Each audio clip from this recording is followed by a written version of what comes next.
Bismillahirrahmanirrahim. Assalamualaikum warahmatullahi wabarakatuh. Nama saya Aiman Al-Afiq Azamuddin bin Nurizam. Saya daripada Fakulti Pengajian Bahasa Utama, nombor metrik 1213134. Baiklah, hari ini saya akan menerangkan tentang satu tajuk yang berbunyi alam sekitar, sumber pembangunan ketamadunan bangsa.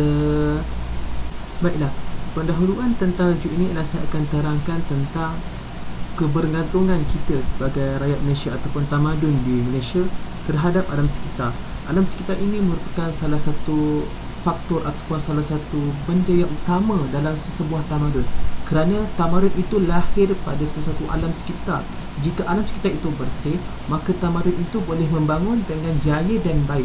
Tetapi bayangkan, andai kata alam sekitar tu kotor, alam sekitar tu tak tenteram, alam sekitar tu menyerabut ataupun merunsingkan seseorang, maka bagaimanakah satu tamadun itu boleh bangun dengan jaya dan maju? Contoh di Malaysia sendiri, contoh di beberapa negara luar ataupun negara-negara bangsa yang maju, mereka mempunyai alam sekitar yang bersih dan alam sekitar mereka menyenangkan mereka dan mereka menjaga alam sekitar. Jadi di situ kena ingat, alam sekitar dan tamadun itu berkait rapat dan tidak boleh dipisahkan. Seperti kata pepatah Melayu, bagai aur dengan tebing, masing-masing memerlukan dan masing-masing mempunyai perkaitan dan pertalian yang sama. Baiklah, kita dah dengar pendahuluan, maka saya akan terangkan beberapa impak ataupun benda perkara buruk yang sedang melanda yang telah merencatkan beberapa buah tamadun kerana alam sekitar mereka tidak dijaga. Okey, yang pertama, kita ada masalah ataupun kita wujud masalah pencemaran yang banyak. Contoh pencemaran yang terkenal di Malaysia khususnya pencemaran air. Yang kedua, pencemaran udara. Yang ketiga, pencemaran tanah. Dan yang keempat, balak yang ditebang atau pokok-pokok ditebang secara meluas tanpa sembarang sempadan.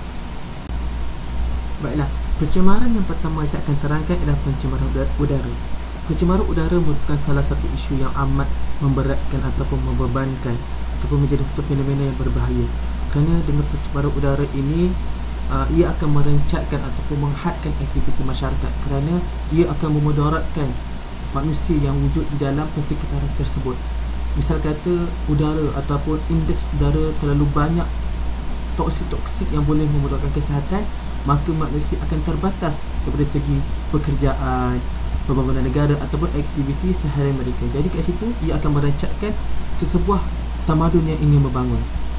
Dan yang kedua, indeks udara tercemar ini akan memberikan kesakitan ataupun mendatangkan penyakit-penyakit yang teruk. Contohnya sesak nafas, sakit jantung. Sebab kita kena tahu, udara merupakan satu elemen yang penting. Jadi jika pencemaran udara ini tidak dibendung, maka ia akan merancatkan ataupun menyekat pembangunan sebuah tamadun itu. Pencemaran yang kedua ialah pencemaran air. Air merupakan satu elemen yang penting, di mana ia memberikan manfaat kepada diri kita sendiri serta tumbuh-tumbuhan dan haiwan-haiwan yang lain. Jadi kat situ, bila kita gagal menjaga kebersihan air ataupun berlaku pencemaran air, sebenarnya tamadun manusia pada ketika itu akan rosak. Kerana apabila kita kehilangan sumber utama, macam mana kita nak buat kerja? Sebab kita memerlukan air untuk meneruskan kehidupan. Jadi air merupakan elemen yang penting dan perlu dijaga dalam rangka untuk mewujudkan ketamadunan bangsa yang baik dan berdaya saing. Yang kedua, ia akan memudaratkan kesihatan masyarakat, kerana bayangkan jika air tercemar, jadi kita nak minum air apa? Andai kata kita terus minum air yang bertoksik, maka kita akan mendapatkan kemudaratan.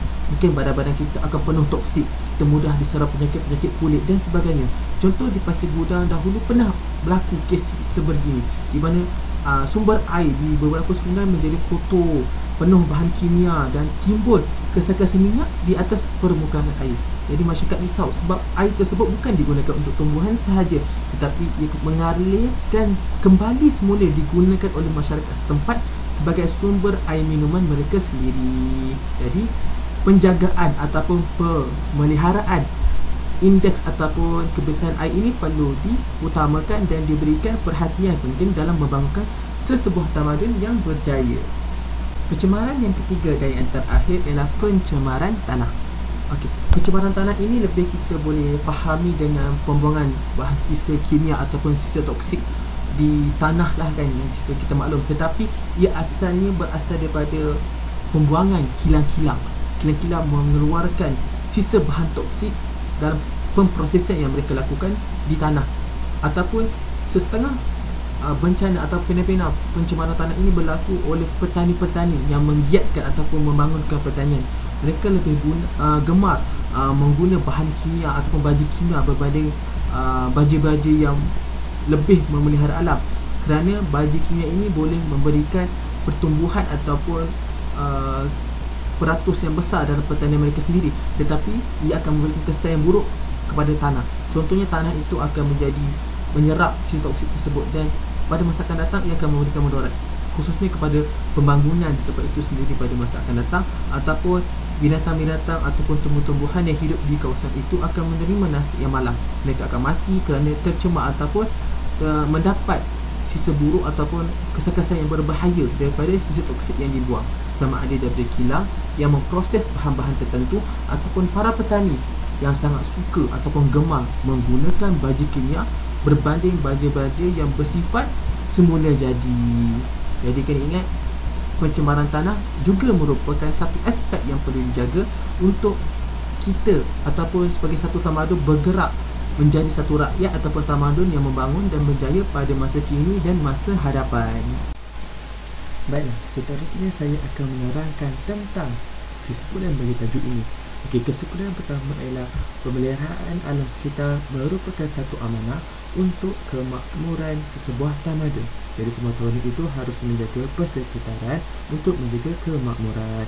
Yang kedua ialah tamadun yang berjaya dan maju seharusnya memberikan ataupun memiliki alam sekitar yang harmoni.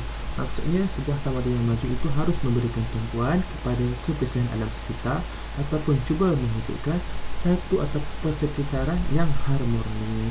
Dan yang terakhir ialah setiap individu dan suku kaum etnik, khususnya di Malaysia sendiri, haruslah memelihara sama ada memelihara alam sekitar itu secara melakukan aktiviti yang mampu memberikan kebaikan kepada alam sekitar ataupun memupuk sifat tanggungjawab sosial sendiri, maknanya memupuk kesedaran sendiri untuk memelihara alam sekitar supaya ketamadunan khususnya di Malaysia dapat membangun dengan baik.